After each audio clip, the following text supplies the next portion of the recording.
검찰이 그냥 이렇게 죽지는 않을 생각이구나 라는 생각이 드는 것이었습니다. 그 이유는 김민석 총리 후보자에 대해서 이렇게 파상 공격이 시작되고 있었는데요. 충분히 예상 가능한 것이었지만 갑자기 고발 사건에 대해서 수사를 시작하겠다라는 그런 움직임을 보면서 야, 이게 예전 조국 국면까지도 생각이 나는 조국 전 장관을 다루었던 방식으로 또 다루려고 하나라는 그런 생각이 드는 상태죠. 자, 과연 어떻게 보고 계신지 민 기자님 얘기 먼저 한번 들어보죠. 저는 뭐 김민석 국무총리 후보자 인사청문회가 이제 내일부터 있지 않습니까? 예. 그래서 뭐 여러 의혹들 중에 본인이 이제 후보자로서 소명해야 될 부분도 있고요. 예. 그거는 이제 인사청문회를 통해서 이제 저는 국민들이 판단해야 될 문제라고 생각을 하는데 인사청문회가 시작되기도 전에 국힘 소속 이종배 서울시 의원이 고발을 자주 하시는 분이죠. 전문 고발러죠. 예. 네. 지난 19일에 김민석 후보자를 중앙지검에 고발을 합니다. 여기까지는 그러려니 했거든요. 네. 근데 고발을 한 다음 날 중앙지검이 이걸 형사 1부의 사건을 배당을 해요. 네. 그래서 물론은 이 절차는 기본적으로 진행되는 절차긴 합니다만 고발한 그 다음 날 사건을 배당한다? 더더군다나 총리 후보자에 대한 인사청문회는 진행되지도 않았는데 그렇죠. 일단 너무 이상하다는 생각이 들었고 여기까지도 상당히 이상한데 갑자기 국민의힘 의원들 일부가 사상 처음 검찰 피의자시로 조사받는 신분의 총리 후보자 뭐 이런 말까지 하는 걸 보니까 아 이거는 짠 그림이죠. 짰다. 예. 그리고 프레임을 검찰이 만들려고 하는 것이고 예.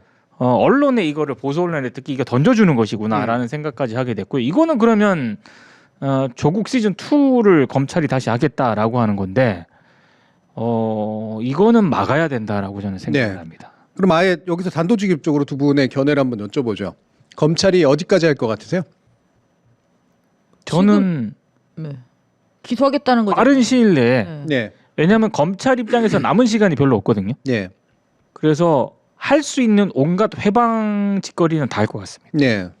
김민석 총리 후보자 당연히 기소한다고 생각을 하고요. 네.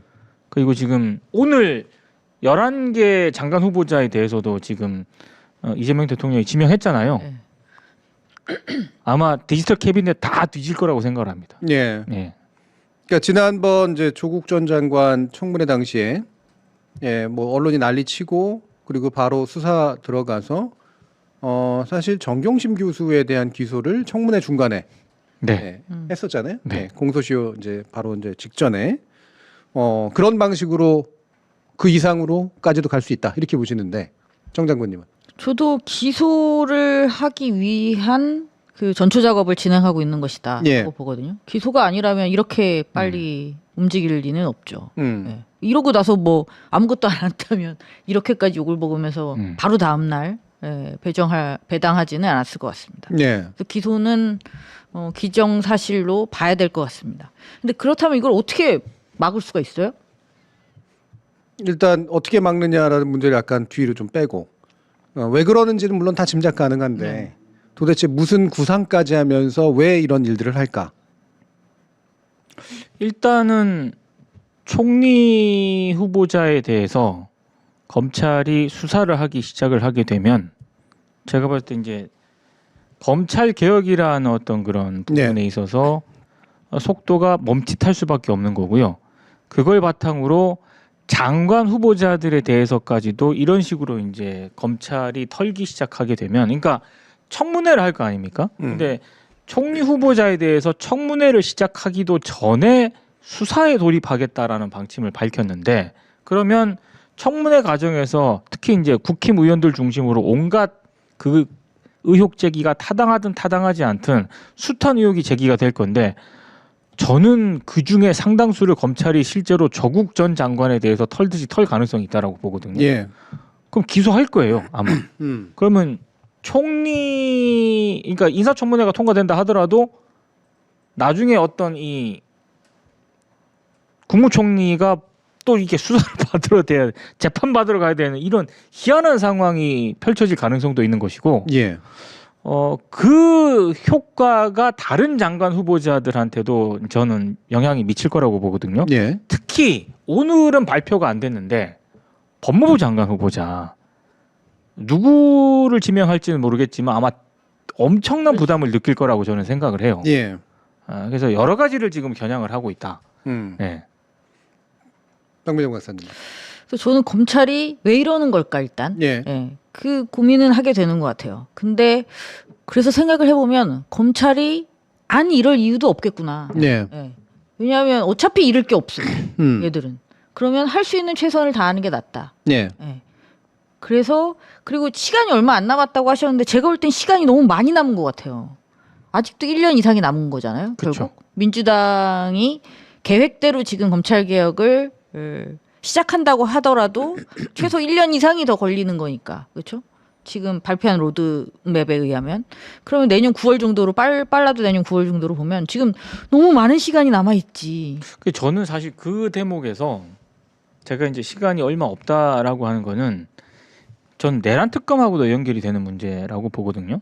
조은석 특검이 지금 속도를 가장 먼저 3특검 중에 4곳에 있는데 저는 개인적으로 조은석 특검과 관련해서 이런저런 우려되는 측면들이 있었잖아요. 용산 참사 유가족분들은 아직까지 강력하게 반대를 하고 있고 그래서 그런 우려되는 부분을 우려를 불식시킬 수 있는 제 기준으로 봤을 때 바로미터는 검사들에 대해서 얼마나 조은석 특검이 제대로 수사를 해내느냐. 예. 그 첫 번째 타자가 저는 심우정이라고 보거든요. 예. 내란에 깊숙이 개입돼 있는 것으로 의심을 받지 않습니까? 그러면 저는 당장 최대한 빠른 시간 내에 왜냐하면 지금 검찰이 저렇게 나오니까 심우정에 대해서 어떻게든 내란 특검이 수사를 해야 된다라고 생각을 하는데 그거를 제대로 수사한다라고 했을 때 검찰 입장에서는 그렇게 시간이 많지 않다 이렇게 보는 것이고요. 그리고 또 연관되어 있는 문제는 저는 지난주 그 검찰이 국정기획위원회에다가 업무 보고하는 걸 보고 야 이거는 도저히 이건 묵과할 수가 없다. 예. 이거는 기본적으로 정권 교체 자체를 인정하지 않는 것이고 이재명 대통령이 분명히 검찰 개혁과 관련한 공약을 내걸었는데 그 방향성과는 역행되는 어떤 그런 내용을 보고를 한 것도 그렇지만 보고를 하러 온 당사자가 민주당 당사를 압수수색하려 했던 그 검사였단 말이죠. 이거는 그냥 해보자는 거죠. 해보자는 거죠. 해보자는 진짜. 거지. 지금 SHL님께 얘들 바보라고 털어서 김민석 사퇴시키는 게 목표지 그것도 모르냐고 반말을 하시는데 딴 데 가시고요. 몰라서 하는 얘기가 아니잖아요. 그 얘기는. 예. 외로 바보같이 얘기를 하시지 않았으면 좋겠고. 난 너무 웃긴데 저 말이. 그걸 모르는 사람이 어디 있어요. 나 진짜 너무 웃긴데. 오. 그러니까 김민석 후보를 사퇴시키는 게 목적인 것을 넘어서서 그렇죠. 이 정부의 초기 동력을 완전히 잃게 만들려고 지금 이제 발악을 하는 거잖아요. 네. 그러니까 예상은 가능한데 네. 충분히 예상 가능한 일이었는데 그 전까지 우리가 이제 짐작했던 건 검찰 내부에 이제 패배주의가 좀 만연해 있고 어찌해도 공소청으로의 전환이라든가 이런 식의 운명을 피할 수가 없다라고 하는 것들은 대부분의 검사들이 그냥 패배감 속에서 받아들이고 있다라고 하는 분위기 정도는 또 이제 우리가 짚었었잖아요. 그럼 이 검찰은 이게 이제 어느 정도 될 거란 말이에요. 국힘하고 같이 짜서 국힘에게 초기 동력을 제공해주고 정부의 초기 작동에 상처를 주고 그리고 검찰 개혁을 하게 된다고 하더라도 그걸 흠집내기 위한 작전인 건 이해가 가. 그렇죠. 근데 검찰 개혁이 안 이루어지진 않을 거거든요. 유예라고 하는 것도 뭐 무서워서 유예를 지금 시켜주는 게 아니라 애초에 제도 변환이라고 하는 것은 한꺼번에 갑자기 공소청 뚝 만들어 갑자기 뚝 하고 다 같이 이사 가고 이럴 수도 없는 거기 때문에 그래서 시간이 걸릴 수밖에 없는 그런 거니까 그 기간 동안 최대한 어쨌든 검찰 개혁을 막 흠집을 내놓으려고 한다까지는 이해가 가거든요. 근데 여기에 발벗고 나서는 사람은 도대체 어떤 영화를 바라는 걸까? 솔직히 아작날 게 뻔하잖아요. 네. 사실. 예. 적어도 이후에 검찰 인사라든가 이런 데서 분명히 문제가 될 거고 심지어는 여러 가지 뭐 이를테면 이제 그 민주당 측의 뭐 그 탄핵 대응이라든가 이런 것까지도 이제 감수해야 될지도 모르는데 그럼 물론 이제 정부가 상처를 입겠죠. 국회도 민주당도 상처를 입고. 그러니까 이렇게 강대강 싸움을 굳이 나서서 벌이는 사람은 어떤 동력일까? 저는 그게 좀 궁금해요. 그거를 등에 업으려고 여론몰이를 하려는 게 아닐까 싶어요. 네. 그러니까 검찰은 그래서 참 사악한 집단이라고 생각을 하는데 어쨌든 국무총리 후보자에 대해서 자기네들이 수사를 하겠다라는 방침을 세운 거잖아요. 네. 그리고 이 레거시 미디어들의 지원 사격으로 인해서 이미 김민석 국무총리 후보자는 상당한 뭔가 비리 의혹이 있는 사람으로 인식이 되고 있고 그 나머지 장관 후보자들도 비슷하게 갈 가능성이 저는 있다라고 보거든요. 네. 근데 여기에 대해서 검찰이 수사를 만약에 진행을 시키려고 할 때 그 검찰의 수사팀이라든가 혹은 윤석열 때 잘 나갔던 친윤 검사들에게 어떤 뭐 불이익을 준다거나 어떤 뭐 징계를 한다거나 법무부 장관이 징계 청구할 수 있으니까요. 물론 네. 1년 뒤 유예 기간이 있긴 합니다만 그런 액션을 취하려고 할 때 검찰과 레거시 미디어들이 어떻게 나올지는 뻔하거든요.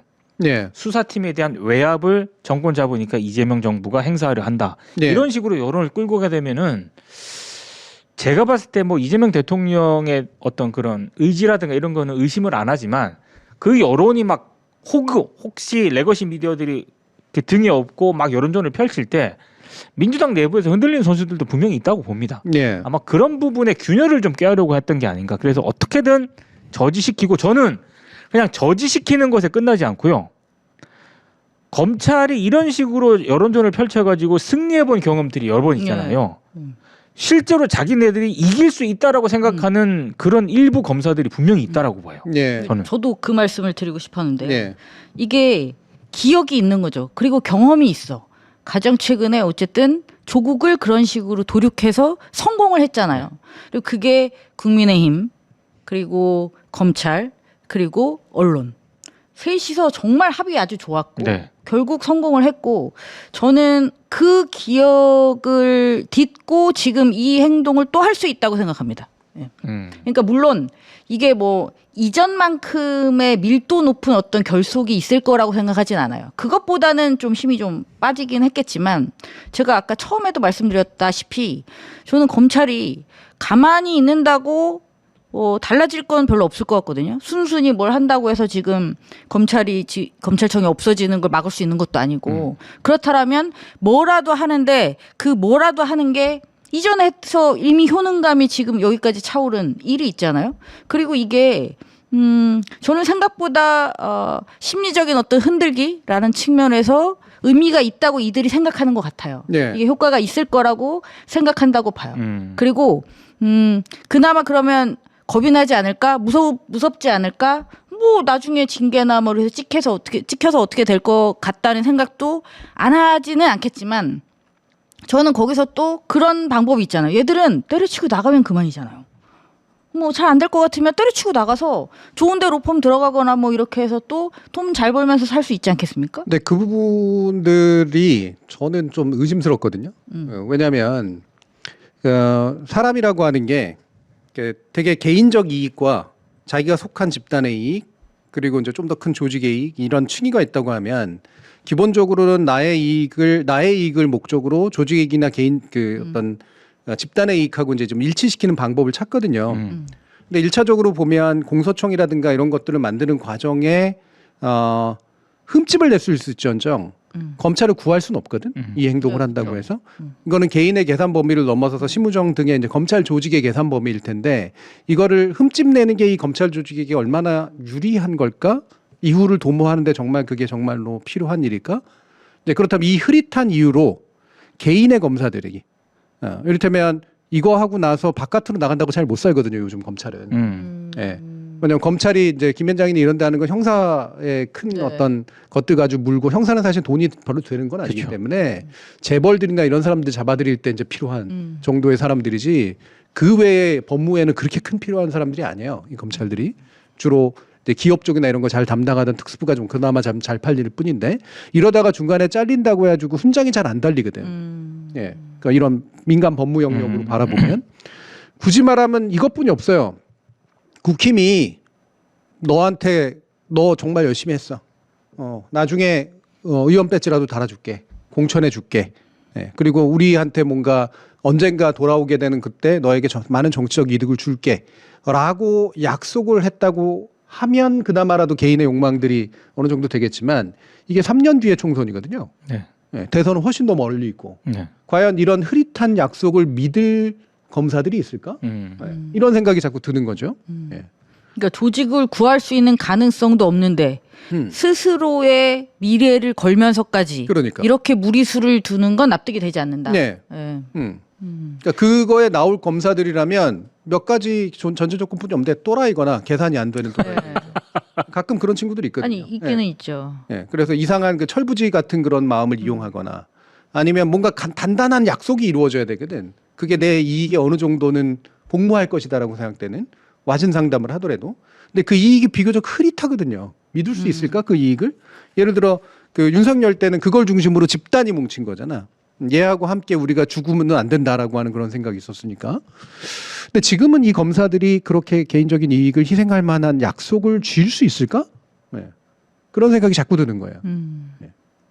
만약에 일부 내란의 검사들이 깊이 개입이 돼 있고 네. 그 라인들이 마지막 발악을 하는 거라면 저는 약간 이해가 가는데요. 네. 왜냐하면 이래도 죽고 저래도 죽으니까. 어차피 내란 공범이다. 그렇죠. 그러니까 저도 그런 쪽이에요. 가만히 있어서 어차피 더 잃을 게 없다면 네. 이 정도는 갈 수도 있지 않을까. 그러니까 내란 공범에 연관돼 있는 사람들이 이제 심우정을 정점으로 그 밑에 이제 몇몇 중간급 그치, 그다음에 있겠죠. 말단급 그렇죠. 검사들의 그렇죠. 라인들이 있겠죠. 네. 그리고 이랬을 때 위가 무너지면 나도 무너진다라는 생각을 했을 수는 있긴 있는데 그렇다면 심우정 내지 그 중간 이상이 일종의 지휘부라는 얘기인데 뭐 상당 부분은 그럴 것 같긴 하고요. 근데 말단으로 갈수록 현장직으로 갈수록 이 수사를 통해 가지고 자기는 많이 갈아 넣어지는데 내란 공범 수사에서 사실은 걸려 있다고 하더라도 이거를 무마할 정도의 힘을 이걸로 확보할 수 있나? 또는 그대로 간다고 해서 엄청나게 그 손해를 볼 일이 생길까? 네. 윗대가리들은 이제 상당히 좀 그렇죠. 타격이 있겠지만 밑에 대가리들한 밑에 쪽한테 그렇게까지 내란 혐의나 이런 것들을 되게 막 세세하게 적용해가지고 막 처벌하고 그럴까?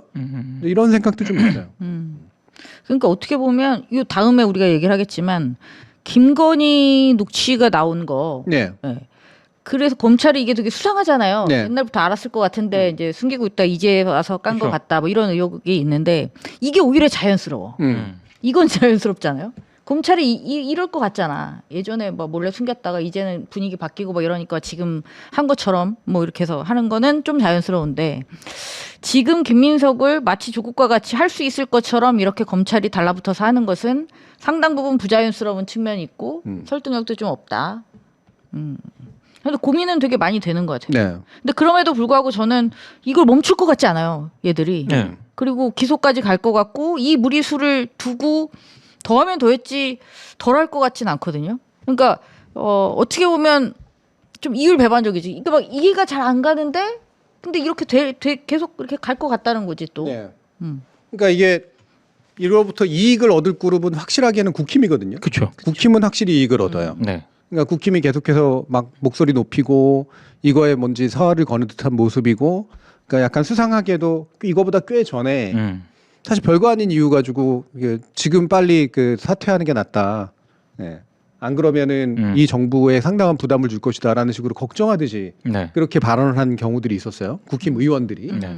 약간 뜬금없었거든요. 네. 그때까지 나온 여러 가지 이야기들은 이거 가지고 얘네들이 이렇게까지 할 얘기가 뭐가 있나 싶었는데 그때부터 뭔가 그림을 그린 건 맞는 것 같고 그리고 검찰을 자꾸 부추겨서 국힘이 이제 자신들의 동력도 없고 검찰에게도 뭔가 모티베이션을 주려고 하는 그런 행동을 했겠거니라는 생각까지는 이해가 간단 말이에요. 제일 이익을 얻는 건 국힘이다. 그럼 검찰은 뭘 얻을 수 있을까? 검찰의 개별적인 인자들은 또 뭘 얻을 수 있을까? 이 부분이 아직은 좀 퀘스천 마크가 있어서 이게 저는 어느 정도 뻥카 카드로는 쓸 것 같지만 실제로 이 다음 단계 이대로 한번 더 되게 세게 가겠죠. 물론 엄청나게 이제 충돌하는 그런 국면으로 가겠죠. 이 과정에서 제일 이득 보는 국힘인데 그 중간에 이걸 앞서서 싸워야 되는 얘네들은 이렇게까지 에스컬레이션 되는 과정을 즐길 수 있을까? 이제 그런 생각이 이제 기본적으로 좀 깔려 있어서 약간 유보적이에요, 저는.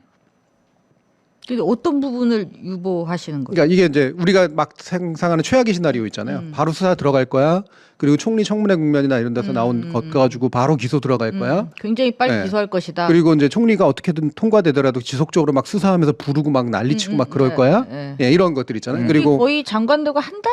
예. 한 달 정도 예, 버틴 법무장관부터 해가지고 막 주요 장관들 또 때려 잡아가지고 또 이런 식으로 막 난리를 치고 막 그럴 거야? 라고 하는 게 지금 최악의 시나리오잖아요. 그러니까 지금 그렇게만 보기에는 그렇게만 보는 것에 대해서는 유보적이다 예. 말씀이죠. 예. 그리고 조국 전 장관에 대한 트라우마가 우리한테는 있는데 네. 그거 하나 전쟁도 사실은 검찰로서도 그렇게 쉬운 전쟁이 아니었거든. 그런데 이번엔 또 총리야. 장관도 아니라. 총리 플러스 여타 장관들까지 물론 위축 효과에 줄 수도 있겠지만 장관들까지 다 엮어가지고 이 싸움을 해낼 힘이 검찰한테 있나? 저는 사실 그 생각이 계속 들거든요. 뭐 설득력은 있는 것 같아요. 예. 왜냐하면 이게 이렇게 명쾌하진 않았거든. 네. 고발인 조사를 아직 안 했거든요. 네. 근데 일단 고발을 했고 사건을 형사일부에 배당을 했을 것까지는 뭐 통상적. 이게 굉장히 빠르긴 하지만 근데 고발인 조사를 실제로 조만간에 한다. 그러면 진짜 한다는 거거든요. 뭐 그렇겠죠. 네. 중앙지검은 이걸 진짜로 수사를 한다는 거예요. 네. 그래서 그 포인트를 좀 보면 될 것 같긴 해요. 그러니까 둘 중에 하나인데, 그러니까 하나는 정말 최악의 시나리오까지 다 이제 갈 생각으로 애초에 그냥 시작한 거. 네. 네. 그래서 뭐 타협이 되면은 조금 덜 하는 듯 하다가도 안 되면 밀다. 요게 이제 한 가지 시나리오고. 네. 다른 한 가지 시나리오는 이 최악의 시나리오를 공포감을 주면서 약간씩 이런 카드 저런 카드를 수위를 조금씩 높여가는 상대편의 반응을 좀 보면서 간을 보는 거죠. 네. 이렇게 높여가는 정도로 일단은 초입 단계에 와 있는 네. 사실은 뒤에까지 반드시 밀어붙여야 된다는 생각이 있다기보다는 요 시나리오가 있거든요. 네. 예. 저는 아직 그 이 후자 두 번째 시나리오일 가능성이 더 높다고 생각합니다. 그리고 그 끝까지 밀어붙일 테야라고 각오를 했다고 해서 꼭 그렇게 되리라는 보장은 없죠. 사실. 그렇죠. 예. 예. 솔직히 김민석 총리 후보자에 대해서는 어느 정도 성공할 수 있을지는 모르겠어요. 여기서 네. 성공한다는 건 진짜 낙마시킨다는 의미가 아니라 기소하고 뭐 세게 밀어붙이는 게 어느 정도까지 가시적으로 보일 수 있을 때까지 갈 수 있을지는 몰라도 민주당 역시 가만히 지난번처럼 그렇게 호락호락 내줄 것 같지는 않거든요. 물론 그 구체적인 방법이 뭐가 있을지는 저도 딱히 떠오르는 방법은 없습니다만. 예. 그런데 이제 저는 이 지점에서 또 흥미로운 건 이제 언론이죠. 네. 네. 어쩌면 지난번이랑 이렇게 똑같을 수가 있어요. 네. 그리고 그 뉘앙스들 있잖아요. 단어를 어떤 것을 쓰느냐에 대한 그 느낌. 근데 민 기자님도 그 얘기를 썼더라고. 민주당이 김민석 지키기에 사활을 걸고 있다. 네. 이 표현을 되게 많이 쓰더라고. 사활을 걸었다 민주당이. 굉장히 굉장히 거슬리더라고. 네. 아니, 이게 굉장히 많이 써요. 써요. 그런 표현을. 대다수가 많이 써요. 네. 굉장히 거슬리는 표현이었어. 네. 사활을 건다는 게. 저는 언론이 이러는 거는 진짜로 100% 예상 가능합니다. 예. 언론은 검찰보다는 잃을 게 없거든요. 예. 검찰에 차라리 언론은 얻을 게 많지. 지금 언론은 지금 상당한 무력감에 빠져 있거든. 그렇죠. 네. 그치. 그러니까 이재명이 당선을 저지하지도 못했고 그렇다고 대안을 마련하지도 못했어. 그런데 사람들은 다 자기들을 욕해. 우파도 욕하고 좌파도 욕하고 막 중구도까지 욕하는 것 같아. 자기 힘 빠지는 게 너무 명확해. 네. 그나마라도 힘이 생길 수 있는 국면은 이 초기에서 인사청문 등등등등을 해가지고 예. 네. 뭔가 이렇게 막 활발하게 막 붙는 수밖에 없어. 전 여기에는 되게 올인할 것 같아요. 네. 확실히 올인할 것 같아요. 그리고 검찰을 까는 것처럼 보이면서도 슬쩍슬쩍 이렇게 얹어가지고 예. 만약에 이 흔드는 게 먹힌다면 효능감을 막 많이 그럼요. 느끼겠죠. 예, 예. 언론이 원하는 건 네. 뚜렷해 보여요. 이재명 정부와 민주당에 대한 기선제압하기 이것만큼 좋은 재료가 없기 때문에 네. 그렇죠. 예. 검찰이 잘해주길 바라겠지. 여기는. 그리고 김민석 후보자가 그 내란 과정에서 방송사들 인터뷰하고 언론사들 인터뷰할 때 한마디로 자존심을 많이 긁어댔습니다. 네.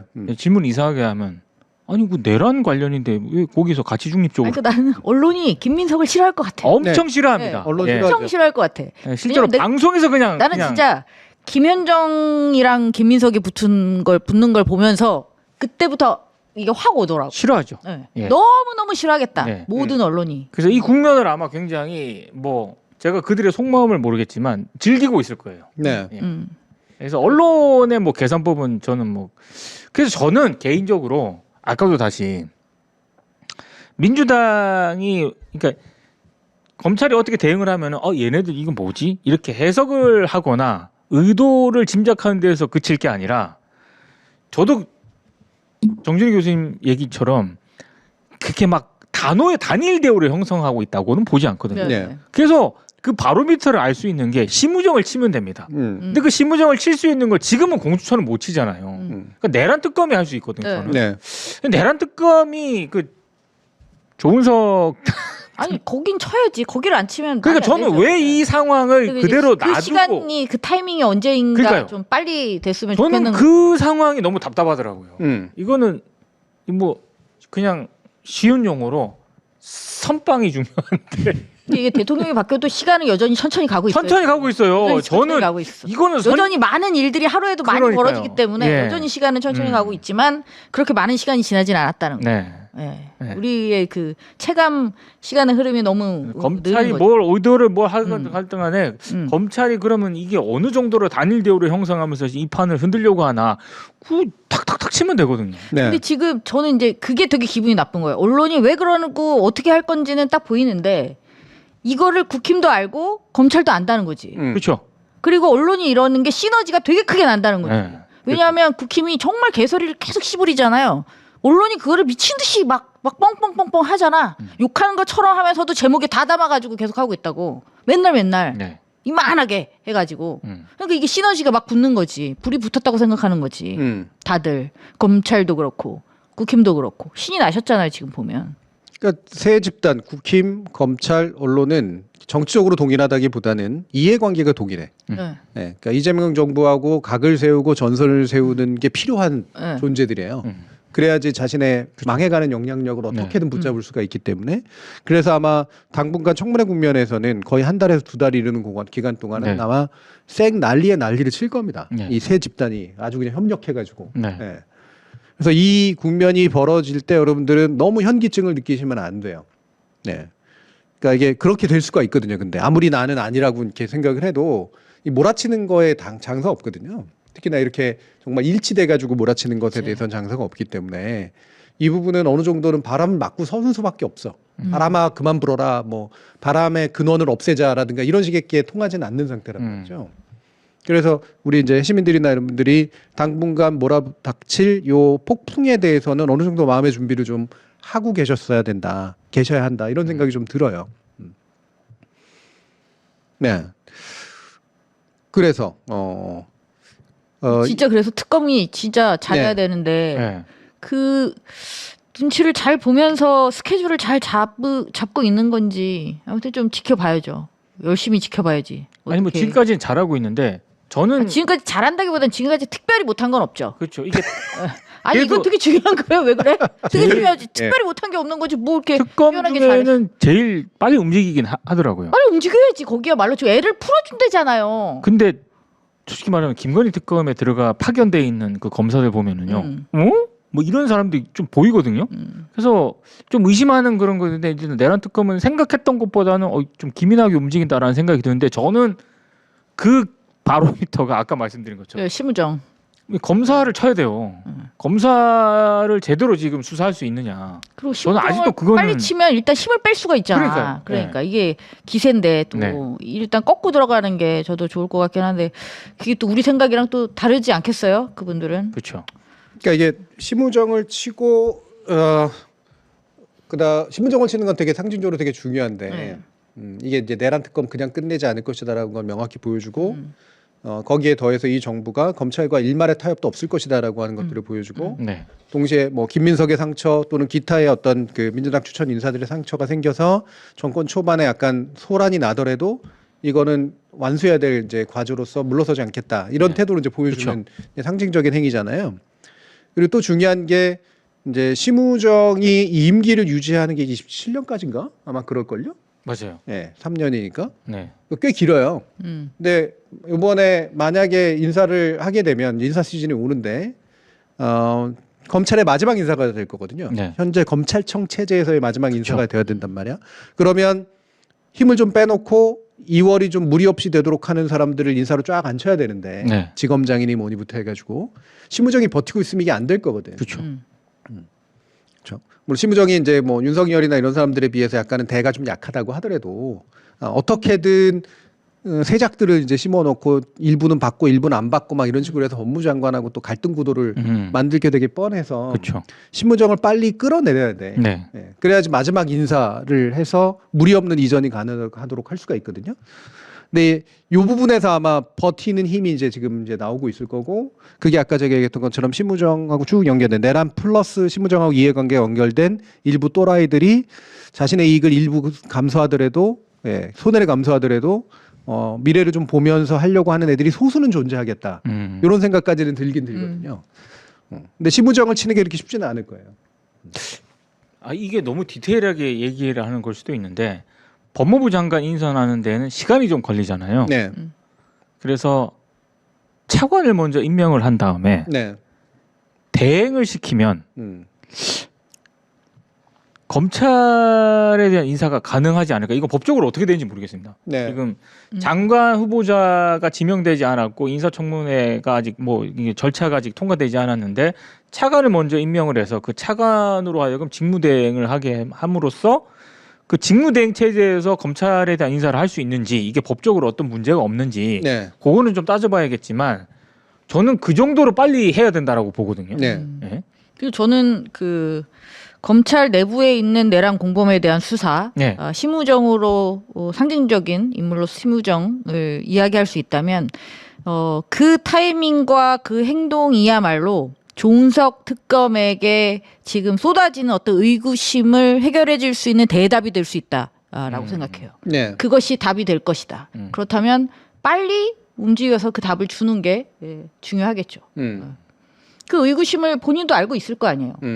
사방에서 많은 사람들이 의심의 눈초리를 보고 있잖아요. 네. 그러면 빨리 답을 해야지. 그 답을 나를 믿어라라고 말을 할 필요 없어요. 행동을 하면 되죠. 그러니까 이게 그러고 보면 그러니까 김민석 총리 후보자에 대한 기소까지는 갈 생각으로 시나리오를 짠 것. 그 이후까지 어떻게 이제 전면전을 벌일지는 잘 모르겠지만 이게 비교적 그럴 수 있겠다라는 생각이 드는 이유 중에 하나가 바로 이건데 네.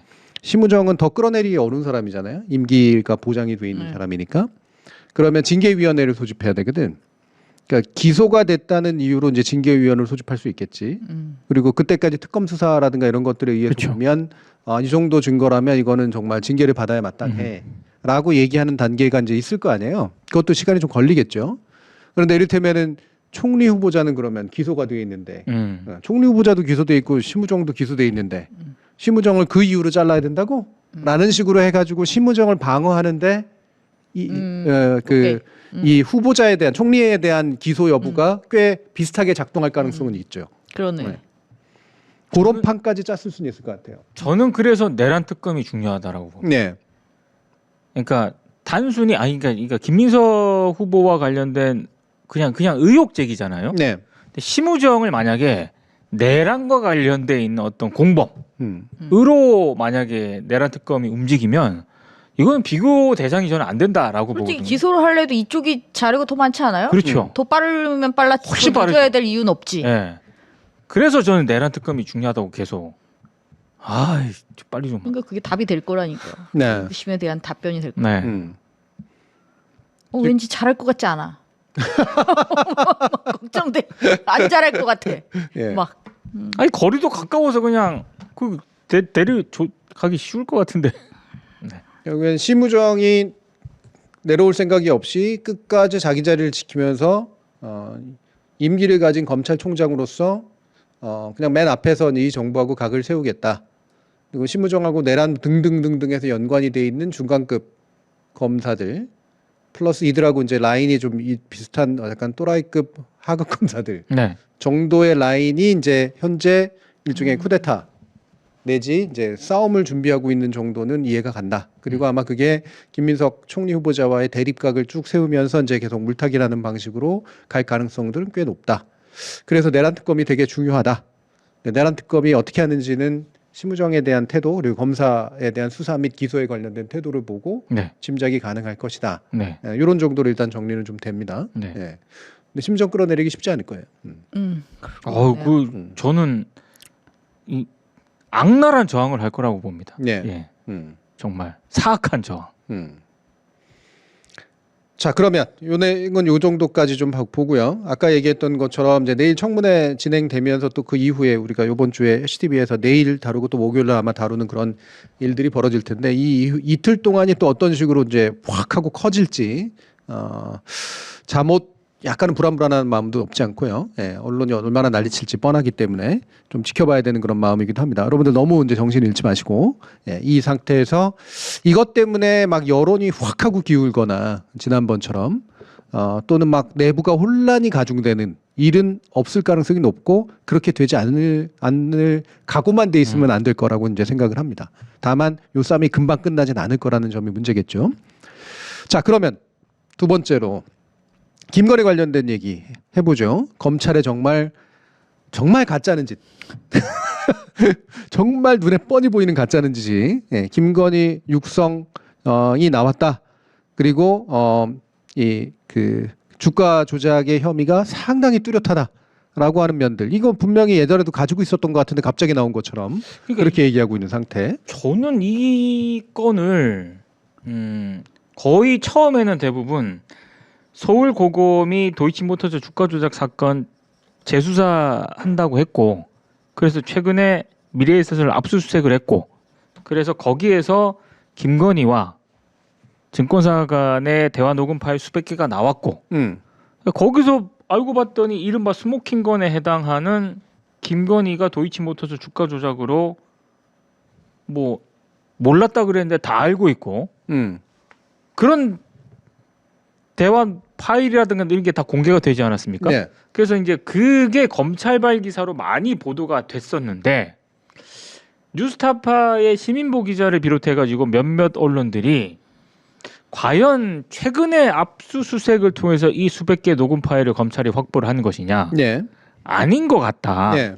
라고 하면서 의혹을 제기를 했고 그 파일은 이미 2021년에 검찰이 확보를 했을 가능성이 있다라고 이제 얘기를 한 것이죠. 네. 근데 그거는 그냥 뭐 추측이나 추정이 아니라 서울고검이 확보했다는 그 파일을 보니까 뉴스타파가 2심 법원에 제출된 도이치모터스 저 기록 전체를 입수해가지고 그 파일을 쭉 봤거든요. 그러니까 검찰이 확보한 자료 같은 거를 이제 제목으로 이렇게 볼 수가 있잖아요. 거기 보면 실제로 이게 있습니다. 이게 공개가 된 게 별건 20-3 해가지고 네.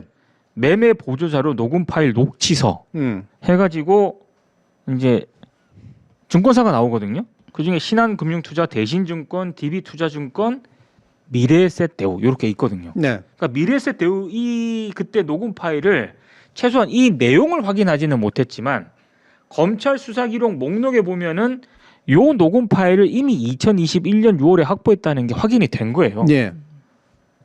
근데 이거를 모르고 있다가 요것만 슬쩍 놓치고 최근에 고검이 재수사를 하면서 이 파일을 확인을 했다라는 그런 얘기인데 말도 안 되는 그런 얘기라고 저는 생각이 들고요.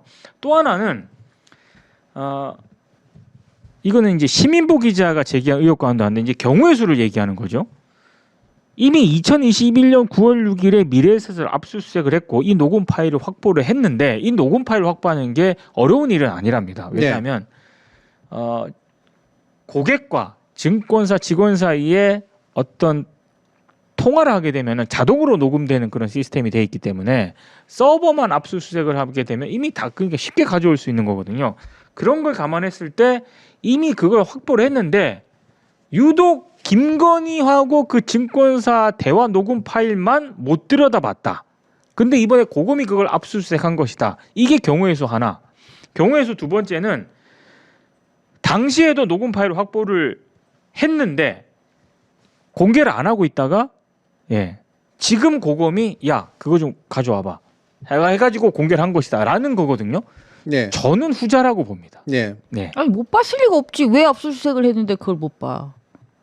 예전에 어차피 그거 잡으려고 한 건데 네. 그게 있다는 걸 알면 봤겠죠. 그러니까 중앙지검은 그리고 지금까지 홈트레이딩 시스템을 이용했으니까 그쵸. 전화는 들어볼 필요가 없다라고 지금 해서 애써 이해를 하는 인지를 건데. 못했다라고 하는 것이고 고검이 최근에 다시 이제 미래에셋을 포함해서 압수수색을 했는데 거기서 발견이 됐다라고 하는 거거든요. 근데 저는 이 맹점이 자 고검이 이렇게 그래도 재수사하기로 결정을 했고 그래서 이렇게 소기의 수사 성과를 올리지 않았느냐라는 식으로 미디어들이 레거시들이 언론들이 다 보도를 했거든요. 네.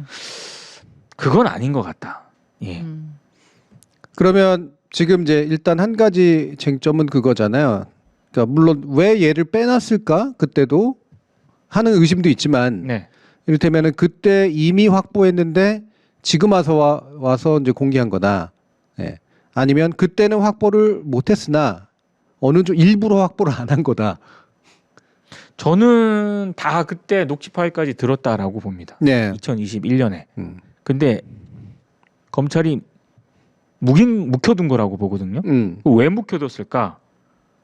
이거 타임라인을 그려보면 나오거든요. 윤석열 대통령 만들려고 이걸 뭉갠 거죠. 이른바 대호 프로젝트의 이게 뭐 일환일 복잡한 일도 아니잖아. 대호 프로젝트 얘기 나왔잖아요. 저는 그 프로젝트 일환일 수도 있다라고 봐요. 왜냐하면 이미 국힘 대선 후보로 나서겠다고 윤석열이 대선 출마를 선언한 상황에서 그 이후에 이 파일이 압수수색을 통해서 확인이 된 거거든요. 그 이게 공개가 되면은 윤석열은 대선 후보 못 되는 거예요. 예. 국힘 대선 후보도 못 될 뿐더러 대통령에 당선될 가능성이 거의 없는 거죠. 검찰이 그때 당시 요 파일을 확보해서 수사를 제대로 했다라고 한다면은 윤석열의 정치 인생은 시작도 하기 전에 끝났다라고 보거든요. 근데 이걸 묵혔잖아요. 그래서 대선 후보가 된 거지 않습니까? 그러면 이건 묵힌 의도는 뻔하거든요. 그럼 이거 고검을 왜 다시 끄집어냈을까? 탄핵됐잖아요. 그리고 뭔가 검찰이 뭘 보여야 돼요. 그러니까 가만히 있어봐. 그때 묵혀둔 거 가져와봐. 이렇게 해가지고 이제 김건희 치면서 검찰은 나름의 소개 성과를 냈다. 뭐 이런 거를 좀 보여주려고 했던 게 아닌가. 네, 그런 설도 있더라고요. 그 당시 이제 도이치모터스 주가 조작 사건 이제 그 수사팀이 윤석열과 김건희를 이제 어떻게든 덮어주고 옹호하려고 하는 쪽과 있었어요. 예. 네. 그리고 이걸 어떻게든 파가지고 뭔가 이렇게 그 당시에는 어쨌든 맞아, 문재인 맞아. 정부니까 네. 이걸 어떻게든 문제 삼으려고 하는 것 사이에서의 다툼이 있었고 결국엔 이 과정에서 문제 삼으려고 하는 쪽이 이제 좌천이 된 네. 그리고 이제 덮은 케이스로 이제 간 거잖아요. 네. 근데 이번에 그 좌천됐던 사람들을 다시 불러 모아서 일종의 명예회복. 그러니까 니들 잘 아는 애들이니까 니들이 다시 해서 이거 문제 좀 키워봐라고 하는 쪽으로 이제 일종의 알리바이성 네. 수사를 다시 시작한 거다. 네. 이렇게 이제 보는 분들도 있어요. 네. 그래도 그 소기의 성과를 통해서 검찰이 수사 하나는 역시 잘하네. 그렇죠. 결과적으로는 그런 거. 결과적으로 그거를 저는 최소한 그 우두머리 꼭대기에 있는 라인들은 지도부들은 그걸 겨냥을 했다라고 보거든요. 예. 예. 그래서 이거를 굳이 지금 시점에서 재수사를 이제 결정한 이유는 검찰이 그래도 능력 있는 조직이야. 네. 그러니까 이를테면은 지금 이재명 정부에게 좀 도움을 주겠어라는 어떤 생각보다는 네. 그런 쪽에 이제 가까울 것이다는 비교적 명확해 보입니다. 네. 그렇죠? 예. 다만 이제 현재 동원되고 있는 애들이 나름대로 진심이냐 아니냐, 예, 이런 차원도 있겠죠. 물론 네. 이제 특검 물타기도 좀 있겠습니다만. 네. 예. 그래서 이 부분은 참 우리가 이미 다 짐작하고 알고 있던 건데 덮었다, 소환도 안 했다. 이게 불기소인지 기소인지도 결정 안 하고 끌었다가 나중에 가서야 겨우 해가지고 예, 결국 불기소 처분, 무혐의 처분하는 네. 그런 방식으로 결론을 냈잖아요. 네. 이 과정에서 이렇게까지 시간을 끈 이유는 명확해 보여. 네. 예, 문제가 있다는 건 알고 있었던 거. 그런데 문제가 있다고는 말할 수 없고 그렇다고 문제가 없다고도 말할 수 없으니 그렇죠. 그냥 최대한 끈 것. 네. 이 이제 요번에 요 이제 파일 나온 거 보면 이제 명확히 입증이 되는 게 아닌가 이런 생각이 들죠. 그래서 저는 부실 수사라는 언론들의 이 표현은 그렇게 적절하진 않은 것 같아요. 네. 부실 수사라고 했으면 물론 이제 부실 수사에 봐주기 수사도 포함이 되긴 합니다만 부실 수사라고 하면은 그때 압수수색했다가 놓쳤다는 식의 인상을 주거든요. 이건 실수 같잖아요. 실수 같잖아요. 적극적으로 네. 묻어두기죠. 예, 이거는 뭉갠 거예요. 그냥 의도적으로 저는 아주 뭉갠. 강력한 의지. 예. 네. 의도와 의지. 이건 부실 수사가 아닙니다. 그렇죠. 이거는. 예. 네, 그래서 요번에 내란 특검하고 김건희 특검에서 김건희 특검 쪽이 이거를 적극적으로 파서 네, 여기에 검사 관련성을 확실히 맞아요. 입증을 해야 돼요. 음. 그러니까 단순히 김건희가 죄가 있다를만 파내는 게 아니라 네, 어떤 검사 중에 어떤 놈들이 이거를 적극적으로 무마하고 묻었느냐. 그렇죠. 이 부분을 이제 파야 되는 거죠. 네, 그리고 요게 이제 여기서 파다 보면 또 나오게 되는 검찰 측의 문제가 기타 내란 특검이나 이런 과정에도 아마 또 연관이 돼 있는 연관이 인물들이 나올 있겠죠. 가능성이 꽤 있는 네. 거고요. 네. 그 놈들이 끝까지 편을 들었겠죠 뭐. 네. 아 그러고 보니까 김건희 특검도 결국에는 바로미터가 그렇다니까 결국 검사를- 검사야. 검사를 검사를 치느냐 치느냐 안 치느냐. 안 치느냐 그렇죠. 제대로 치느냐 못 치느냐 네. 그거네요. 네. 이 다 검사네 진짜. 예. 그렇지. 웃긴 건 또 최혜병 특검은 여기에 김건희하고 맞아. 김건희가 관련이 되느냐 맞아요. 아니냐. 예, 이게 또 이제 되게 아 이거 중요하죠. 서로 회의해야겠는데. 다 네. 그렇지. 다 대책회의 해야 돼요. 그러니까요. 각자 그 수사된 거 가지고 까놓고 네. 또 연결해보고 그림표 그려야 돼. 그러니까요. 네. 다 연결돼 있어. 야 이렇게 김건희 거는 이렇게 파일이 있는데도 해가지고 지금 이제 마치 막 이런 거 발견했어 막 이러고 있는데 김민석은 당장 기소가 될 것 같잖아. 그러니까. 네. 이런 게 어딨어요 세상에. 음. 정말 답답하네. 자 그러면 원래는 이게 이제 정치 데스크에 다루려고 했던 주제인데 그걸 뒤에 시사 편집에서 빼고 평택강 사건 연결해가지고 다뤄보죠. 이것도 김건희하고 그러게. 김건희 묻은 사건 아니야? 아 근데 이거는 예. 솔직히 이게 그냥 썰로는 많이 얘기를 했거든요. 네. 이게 좀 됐어요 사실은. 예. 근데 이게 최근에 이제 다시 이제 이게 수면 위로 떠오른 게 제가 별로 이제 믿지는 않지만 장성철 난 이 사람은 또 왜 이걸 또 들고 그러니까. 나왔는지 난 이해. 그게 이제 그리고 굳이 이렇게 미리 말 안 해도 되는데 그러니까, 굳이 예, 김빼기 하고 이렇게 있어. 했잖아. 그러니까 이게 제가 봤을 때 좀 이상하지 않아요? 그러니까 뭐 어디서부터 이런 얘기를 또 들었을 거예요. 상당 부분 이게 썰로만 돌다가 어떤 특정 매체하고 취재팀에서 이 사안을 이제 오랫동안 추적을 했고 그게 썰이 아니라 상당 부분 이제 보도로 내놓을 수 있는 어떤 수준의 어떤 그 정도로 취재가 됐다는 얘기를 들었겠죠. 그러니까 이제 장성철 소장도 그런 얘기를 했을 것 같은데 아무튼 이게 최은순 씨가 또 농축산 뭐 그런 쪽으로 뭐 업체가 있나 봐요. 또 회사가. 그랬죠. 네. 이분은 참 부동산에도 손대고 여기 사기도 치고 막 뭐 안 하는 게 없는 거 같아요. 요양병원도 하잖아요. 요양병원도 하고 뭐 그랬는데 아무튼 이 최은순 씨가 아무튼 주인으로 있는 농수산물 수입 업체가 있는데 여기에서 뭔가 이게 유통돼서는 안 되는 약간 독약이라고 표현을 하겠습니다. 향정신성 향정신성 물질. 물질을 들어오려고 하다가 평택항에서 걸린 겁니다. 걸려가지고 거기에는 김건희의 친오빠까지 개입이 돼 있고 예. 또 김건희까지 나서서 그거를 무마시키려고 하다가 오히려 사태를 악화시켰다. 요 내용이거든요. 예. 그런데 뭘 들어오려고 했었느냐? 이게 그게 제일 언제예요? 그러니까 적발된 건 언제예요? 적발된 게 이 얘기가 돈 게 한 2, 3년 전이거든요. 그러니까 정권 초반인 것 같아요. 네. 제가 보니까 이렇게 추정만 하고 있습니다. 근데 뭘 어떻게 들어오려고 했느냐? 이게 상당히 전문가 냄새가 납니다. 네. 마늘 사이에 꼈다고.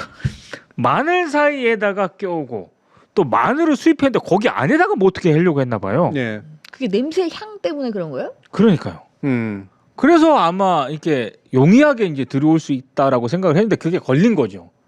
근데 이제 여기서 저는 그 얘기까지는 못 들었는데 인천 세관을 통해서 공항으로 들어오다 한 게 그게 원래 74km로 알려져 있었는데 백현원 경영에 따르면 300km라 그랬지 않습니까? 네. 이거는 그게 안 나왔어요. 제가 아직 양이. 양이. 근데 그 만약에 맘먹는 양이다. 그러면 이거는 지난번에 그 정준희 교수님이 얘기한 이거는 그 주도 세력을 바꾸는 영화에서나 나오는 예. 뭔가 그런 게 개입되지 않은 이상 설명하기가 어려운 예. 그런 거죠. 뭐 시장 재편이라고. 예. 근데 이게 핵심은 또 그거잖아. 이 마늘이나 이런 것들이 있었던 이유가 이게 두 가지 단계의 불법성이 지금 있는데 네. 그 향정치성 물질은 당연히 말할 것도 없는 이제 불법이고요. 그렇죠. 근데 그 전 단계가 원래 이런 이제 세관 이런 자유무역지대에 이제 설치해 놓은 그런 창고들이 용도가 바깥에서 농산물을 수입해 가지고 원래는 그냥 농산물을 수입해 오면 관세가 많이 붙는데 그렇죠. 예, 많이 붙죠. 이게 이제 가공용 농산물을 수입하면 이게 훨씬 쉽게 수입할 수도 있고, 예, 그리고 관세를 많이 안 붙여요. 이걸 들여와서 예를 들면 마늘을 들여와서 마늘 장아찌를 만들면 마늘 쫑을 만들면 그러니까 그 장아찌를 만들거나 그러면 이거는 가공이기 때문에 관세를 낮게 매겨 결과적으로. 그런데 그냥 마늘을 유통시키면 불법이거나 또는 엄청난 관세를 매겨야 되거든요.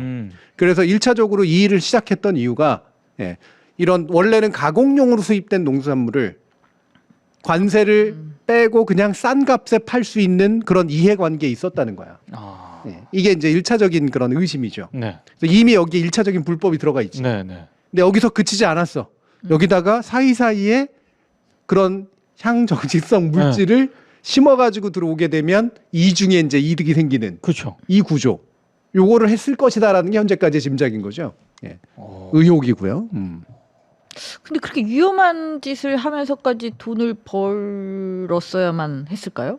돈은 원래 돈을 부르는 거니까. 최은순 씨의 그 사업 방식을 보면 네. 온갖 지저분하지만 이익이 많이 낳는 장사들엔 다 손대는 방식이야. 그 요양병원 문제부터 해가지고 뭐 모텔 사업이라든가 여러 가지 것들에서 그렇게까지 아니 이미 되게 부자잖아요. 근데 왜 그렇게까지 평범한 인간들은 잘 모르지. 그래?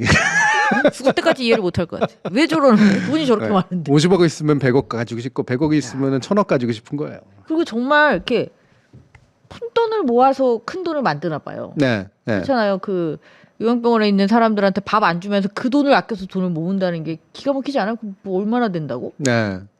그 돈의 규모를 잘 모르는구나. 그래요? 네. 이게 알겠어요. 회의 몇 천 번 나가야지 되는 돈이에요. 몇 천만도 못 나. 아니 이게 상상을 하게 되면은 영화적 상상을 하게 되면은 이게 좀 웃기게 그러니까 설마 이렇게 했는데 이 얘기가 실제로 막 나오고 이게 조금 있으면 어떤 매체에서 이걸 내놓는다는 얘기까지 진짜 그 매체가 어딜지도 너무 궁금해. 그러니까 너무 궁금하고요. 그러니까 이게 왜 이러면 제가 거업한테 굴복하는 것 같아가지고 싫은데 네. 그 얘기가 돌았었거든요. 캄보디아에 그렇게 통일교 끼고 이렇게 얘기 김건희가 거기서 재배를 하나? 아니 그게 아니야? 그쪽이 이제 그 루트래요. 거기서 생산을 하거나 또는 거쳐서 퍼뜨리는 애들이 많아요. 그래서 그쪽에 루트가 이제 이렇게 형성이 되는데 왜 캄보디아에 그렇게 공을 들였을까 등등 해가지고 이제 마늘 얘기 나오고 인천세관 얘기 나오고 이러니까 실제로 그랬나 막 이런 생각까지 드는 거죠. 이게 이제 실제로 뭐 그랬는지 안 그랬는지 이제 이후에 뭐 수사와 여러 가지 이제 제보를 통한 보도를 통해서 나타나겠지만 이게 이제 꽤 그럴 듯한 시나리오처럼 비치는 이유가 애초에 이제 자꾸 물음표가 붙어 있었던 왜 그렇게 세관이 이 짓을 했지? 그러니까요. 세관이 이익을 얻는 건가? 검찰은 왜 그렇게까지 또 나섰지? 요 부분에 대해서 이제 어느 정도 실마리를 주는 그런 의심이기 때문에 그래서 지금 이제 뭔가 좀 커지고 있는 거죠. 그러니까 그냥 헛소문 같지가 않은 거지. 아무리 확인되지 않았다고 해도 뭔가 있을 것 같은 거지. 저 사실 이 얘기 막 몇 년 전에 돌았을 때 그 얘기 막 듣고 있을 때 에이 이랬거든요. 지금은 안 그러지. 아니 제가 이제 요거도 먹죠. 그 했을 때 뭐 나보고 뭐라고 하더니 막 이렇게 되는 거죠 지금. 네. 그래서 원래 이제 이렇거든요. 이게 그 물론 이제 이 대통령 집안하고 이게 그 김건희 집안도 원래 모닥부터도 웃기는 집안이긴 하지만 원래 이제 통제가 잘 안 되잖아요 주변이. 그렇죠. 이상하게 먹고 사는 사람들도 원래부터는 있는 거고. 게다가 집권까지 했으니 더 이제 막 날개가 난 거지. 그러니까 전 그거라고 봅니다. 욕심이 커지게 만드는 계기들이 있었을 것 같아요. 이게 그냥 처음에는 약간 조금 지저분하게 돈 버는 수준이었다가 이거 가지고 이렇게 꾼들이 좀 달라붙고 그러면서 이거 가지고 더 크게 튕길 수 있다. 요 인프라를 이용해서 더 크게 튕길 수 있다라고 하는 유혹이 있고 그거를 이 가족 중에 어느 누군가가 이제 망나니 짓을 하게 되면서 결국 벌어진 일을 사후수습하는 과정. 이었을 가능성은 꽤 있어 보이는 거죠. 만약에 권력을 쥐었는데 그 진 걸 통해 가지고 이런 것들을 할 수 있다라고 생각을 했다면 그리고 곳곳에 이제 뭔가 게이트가 있을 거 아닙니까? 거기 사람도 있을 거고 그러면 그 사람들을 적당하게 이렇게 해가지고 승진시키고 근데 곳곳에 그 라인들이 있잖아요. 지금 심우정도 그게 인천지검 뭐 해가지고 대검 뭐 해가지고 검찰총장 그러니까 이런 것들을 보면은 그거를 수사를 제대로 했던 사람들은 다 좌천되고 그러니까 이게 너무 이상한 거죠. 네. 그러니까 이를테면 이명박이 돈 벌고 돈 벌게 해준 방식하고도 또 차원이 달라. 맞아요. 네. 이 윤석열 정부는 네. 애초에 최은순이라는 사람이 돈 버는 방식도 워낙 저열하고 그랬을 뿐더러 그거 가지고 배운 게 김건희고. 그렇죠. 그래서 대통령이 돼가지고 부자 되려고 했다기보다는 그런 것도 일부 있는 것 같아요. 자기를 도와준 사람들을 도와주거나 또는 이것 때문에 더 지저분해진 네. 그 여러 주변 사람들이 치는 사고를 어떻게든 막아주거나 이런 쪽으로 계속해서 일이 커질 것 같다. 맞아요. 그래서 왜 김건희가 이걸 이렇게까지 해서 돈 벌고 싶었을까? 또는 윤석열이 이런 식의 이권에까지 좀 관심을 두었을까라고 의아하시는 분들이 있을 텐데 그것보다는 사고를 친 주변 사람들이 있는 거죠. 그렇죠. 네. 그리고 사고 치는 방식도 정말 전례 없는 그런 방식에 더 가깝고요. 그 결국 최혜병 건도 그런 식으로 그렇죠. 이루어진 것 같다는 맞아요. 생각이 들잖아요. 예. 예. 그런 애 하나를 살리겠다고 그 무리수를 더 가지고 결국 그 난리를 치다가 벌어진 거 아니겠어요? 일이 이제 눈덩이처럼 커지는 거죠. 예. 거기에 또 도이치모터스까지 또 연관이 돼가지고. 네. 분명히 자기한테 어느 정도 이해관계가 걸려 있고 이득을 줬던 사람들인데 곤란하게 됐어. 내가 구해줘야지. 그런 권력이 있으니까. 그러다가 더 커진 거고. 네. 어쩌면 진짜 단순하게 하다가 이렇게 커진 걸 수도 있을 것 같네요, 진짜. 네. 그러니까 이게 권력형 비리라고 하는 거랑 이런 원래 권력하고는 그 자체로는 이제 무관할 수 있지만 문제 있는 그 어떤 범죄적 비즈니스 네. 이 두 가지가 만나는 방식이 대체로 그렇거든요. 네. 그러니까 권력형 비리를 하려고 이 비즈니스에 손댄 게 아니라 아, 네.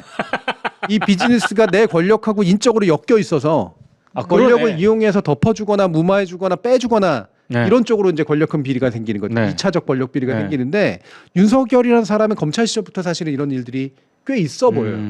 예. 이를테면은 조우석 검사, 조우석 씨하고 관련된 맞아요. 문제라든가, 네. 그죠? 예, 이런 일들을 보면 뭔가 이렇게 자기가 가지고 있는 검찰 권력을 쓰는 방식에서 한편으로는 진짜 지가 노리는 이제 재벌이라든가 정치인들을 완전히 작살내는 그런 수사에도 능했지만. 예. 동시에 뭐냐면 자기하고 연관된 사람들을 어떻게든 덮어주고 빼주고 하는 권력을 누리는 거에 되게 익숙한 사람이었다. 그러니까 이 방법론을 대통령 돼서도 쓴 거야. 이게 이제 그 최혜병 건도 그렇고 지금 이 도이치모터스 사건도 그렇고 요 평택항하고 연관된 최은순, 김건희 모녀에 연관된 사건들이 다 대체로 이제 그런 패턴들이라는 거죠. 네. 네, 그래서 참 또 다른 의미에서의 권력형 비리인데 이게 내란뿐만이 아니라 이 부분은 저는 상당히 잘 들여다봐야 된다라고 생각하고 이게 윤건희 정부의 본질하고 상당히 밀접한 연관성이 있을 것이다 라고 생각이 듭니다. 근데 이걸 왜 장성철이 얘기했을까요? 장성철은 장사꾼이잖아요. 약간은 자기는 선물 투자 안 하고 약간 선물 투자하는 사람이 누리는 이익 같은 게 있잖아. 그거하고 되게 비슷한 거야. 남들보다 일찍 빼내서 일찍 터뜨려가지고 그동안 주목받는 이익. 아는 사람이 그럼 장성철만 있진 않았을 거 아니에요. 그렇죠. 그치? 네. 아니 이게 근데 이제 터트린 건 지금 장성철인 그렇죠. 거잖아. 그러면 이제 사람들 특히 이제 나름 방송사 주목도가 확 올라가요. 방송사 관계자들이나 기자들은 무슨 생각을 하게 되냐면, 그래도 정보가 좀 많아. 그럼 또 부르는 거죠. 네. 네. 그리고 이 사람이 가지고 있는 독특한 위치가 윤석열이나 김건희하고 이렇게 친화적이진 않았지만 예. 진중권하고 위치하고 되게 비슷하거든요. 그러니까 저쪽에 있는 사람이 저 얘기를 한다고? 뭐 지네 발등 찍는 얘기를 한다고? 네. 도대체 그러니까 이게 가끔 옳은 소리를 하니까 예, 또. 그러니까 이게 신빙성이 더 있어 보이는 거지. 저 입에서 나올 정도면은 이거 큰 일이 있었네. 이렇게 생각하게 만드는 효과. 이걸 되게 잘 누리는 사람. 그러니까 오히려 신뢰도가 더 올라가는. 예. 장성철이 얘기했기 때문에 더 음. 믿음직스러운. 그렇죠. 이거를 민동기가 얘기했다면 아씨 어디서 이상한 얘기 주워가지고 우리 그러지 맙시다. 막 그렇지. 이러면서. 야 그런 소문이나 음모론 가지고 이렇게 그래. 공격하지 않아도 공격할 거 많아. 이럴 아마 때는. 그럴 거예요. 예. 저 찌라시 가지고 얘기 안 하더니 야 쟤도 이제 그러니까요. 갈 때까지 갔구나 너도 막 네. 이렇겠죠. 먹고 살라고 애쓴다 뭐 이러겠지. 그렇네. 장성철이 얘기했기 때문에 또 더 의미가 있네. 그래서 그 지위를 되게 잘 이용하는 사람이라고. 그리고 저는 이게 참 편하다고 생각해요. 예. 그러니까 기자들은 잘 이렇게 못하잖아. 못해요. 예. 네. 욕먹을 게 있고 되게 자기 회사에 부담을 주는 일도 네. 그러니까 그래도 앞뒤라도 악위라도 맞춰가지고 뭔가를 그렇죠. 하는데 이 지위에서는 그렇다더라. 좀 있으면 큰일 난다더라 정도만 얘기해도 걸릴 일이 별로 없는 사람이거든. 어떻게 보면 좋은 의미는 아니고요. 참 저것도 능력이에요. 그렇죠. 어떤 면에서 그거는 능력이죠. 능력이지. 네. 네. 네. 능력은 능력. 그러니까 팔아먹고 사는 방법 참 맞아요. 다양해요. 네, 맞아요. 여러 가지로. 네. 이게 이러지 말았어야지. 그렇죠. 알았어도 가만히 있었어야지. 그렇죠. 네. 지금 이렇게 떠벌리고 다니면 어떡해.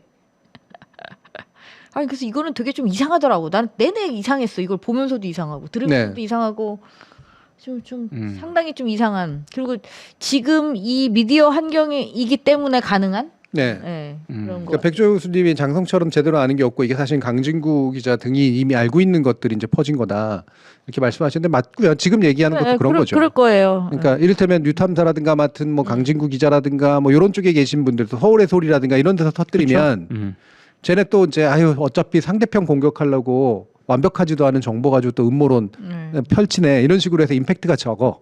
근데 거기서 주워 들은 몇 가지를 가지고 이쪽에서 얘기를 하면 훨씬 더 언론이 주목하게 되는 현상 이런 것들이 다 있는 거죠. 그리고 이제 이런 게 참 음모론이라고 함부로 무시할 수는 없고 음모론의 장점이라는 게 결국은 빈 고리를 설명해 주는 어떤 가설 네. 이런 것들을 제공해 주기 때문에 그런 면에서는 주목할 필요가 있으나 그러나 그 자체만 가지고 터뜨려 가지고 공표할 수는 없는 그렇죠. 이런 이제 한계가 좀 있는 거잖아요. 이거는 결국은 더 긴밀한 제보와 취재 근데 그것만으로 드러난 게 어렵고 결국은 수사를 통해서 드러날 수밖에 없다. 네. 그래서 김건희 특검도 중요하다. 맞습니다. 네. 라는 모든 것은 다 연결되고. 예. 자, 그러면 정치데스크 김민석 총리 후보자에 관련된 지금 언론 그리고 검찰이 벌이는 그리고 국힘까지 연계된 삼각구도라고 하는 것이 어떤 의미를 가지고 있는 것인가?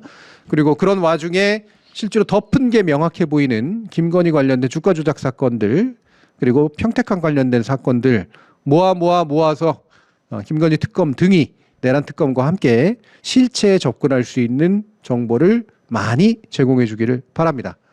이 정도로 정치 데스크 마치고요. 잠시 후 제 2부 시사편집회의에서 또 새로운 주제 다뤄보겠습니다.